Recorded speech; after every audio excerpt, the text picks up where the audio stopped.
होने वाला है। आप जैसे संतों का दर्शन, आपके दर्शन से मेरा जीवन धन्य हो गया है।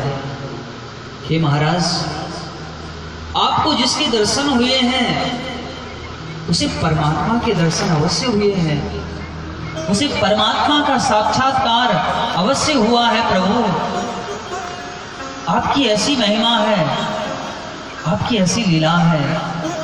श्री प्रहलाद जी को आपके दर्शन हुए, उन्हें भगवान के भी दर्शन हुए। ध्रुव को आपके दर्शन हुए और ध्रुव को भगवान के दर्शन भी हुए। ऐसी आपकी महिमा है। लेकिन श्री नारद जी, आप कोई ऐसा उपाय करिए जिस उपाय के द्वारा मेरे जो पुत्र हैं इनका दुख दूर हो जाए। बोलो राधे राधे राधे राधे। एक माँ के लिए इससे बड़ा दुख जीवन में कुछ और नहीं होता है, उसका बेटा परेशानी में हो। अपने आप माँ के पास में अनेकों परेशानियां आ जाएं, उन परेशानियों को हंसते हंसते सहन कर लेगी। लेकिन बेटे को अगर छोटा सा कांटा भी चुभ जाए, उसको सहन करना माता पिता के लिए बड़ा कठिन हो जाता है, बड़ा कठिन हो जाता है। भक्ति महारानी कहती हैं, ये दोनों मेरे पुत्र हैं, मैं स्वस्थ हूं, मेरे दोनों पुत्र अस्वस्थ हैं, लेकिन इन दोनों को अस्वस्थ देख करके मुझे अपनी स्वस्थता प्रतीत नहीं हो रही है, बल्कि मुझे लग रहा है इनसे 1000 गुना दुखी मैं हूं, क्योंकि मैं मां हूं।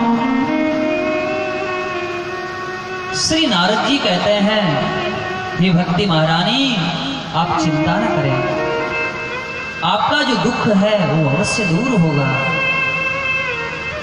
आपके दुख को जाने में अब ज्यादा समय नहीं लगेगा। हे भक्ति महारानी, वृथा खेद यसे वाले, अहो चिंता पुरा कथम। आपको चिंता नहीं करना चाहिए देवी। बोले क्या करना चाहिए?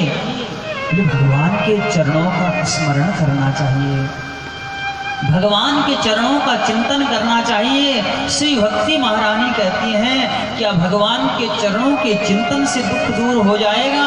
श्री नारद जी कहते हैं, हाँ दूर हो जाएगा। किसका दूर हुआ? श्री नारद जी कहते हैं, द्रौपदी च परित्राता येन कौरव कस्मला, पालिता गोप सुंदर्यः सकृष्णः क्वापि नो गतः। वह भगवान श्री कृष्ण कहीं गया नहीं है। बोले कौन? जिसने द्रौपदी की रक्षा करी। द्रौपदी भी इसी पंजाब की बेटी है, राजा द्रुपद की पुत्री द्रौपदी।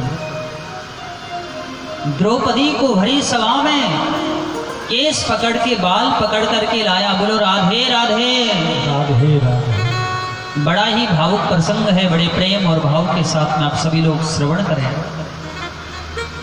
द्रौपदी के जब बाल पकड़े गए, बाल पकड़ करके सभा में लाया गया।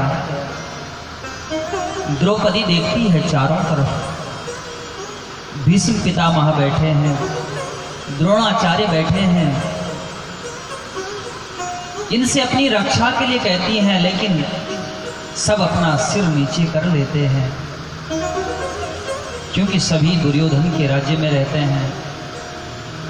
जो पांचों पांडव हैं पहले ही जुआ हार चुके थे। पांचों पांडव भी रक्षा करने में जब समर्थ नहीं हुए, तो द्रौपदी ने सोचा कि मुझ में भी बहुत ताकत है, मैं अपनी रक्षा कर सकती हूँ। द्रौपदी का प्रयास रहा, मैं अपनी रक्षा स्वयं कर सकती हूँ। द्रौपदी अपनी रक्षा के लिए प्रयास करती है, लेकिन जब अपनी रक्षा स्वयं द्रौपदी नहीं कर पाई, आज द्रौपदी के मन में एक भाव आया बोले प्रभु मैंने सत्य ही सुना है, जब कोई नहीं आता मेरा श्याम आता है, मेरे दुख के दिनों में वो बड़ा काम आता है। जब कोई जीवन में नहीं आता है मेरा श्याम आता है, और दुख के दिनों में वो बड़ा काम आता है। हे श्याम तुम कहाँ जा छिपे हो, आओ और आज मेरी रक्षा करो। एक बार की बात है, भगवान श्री कृष्ण के हाथ की उंगली कट गई। हाथ की उंगली जब थोड़ा सा चक्र से कटी तो द्रौपदी ने जरा सा भी विचार नहीं किया, अपनी साड़ी का पल्लू फाड़ दिया। जो रानियां हैं और वो विचार करने लगी क्या किया जाए, लेकिन द्रौपदी ने थोड़ा भी विचार नहीं किया, साड़ी का पल्लू फाड़ा और भगवान की उंगली पर लपेट लिया।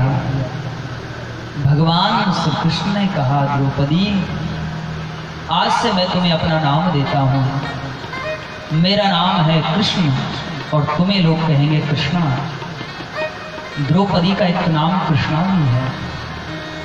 और बहन द्रौपदी आज के बाद तुम पर यदि कोई कभी संकट आए, ये जो तुमने मुझ पर जो मेरी उंगली पर जो वस्त्र बांधा है ना, ये अनंत गुना आकर के तुम्हारी रक्षा करेगा बहन,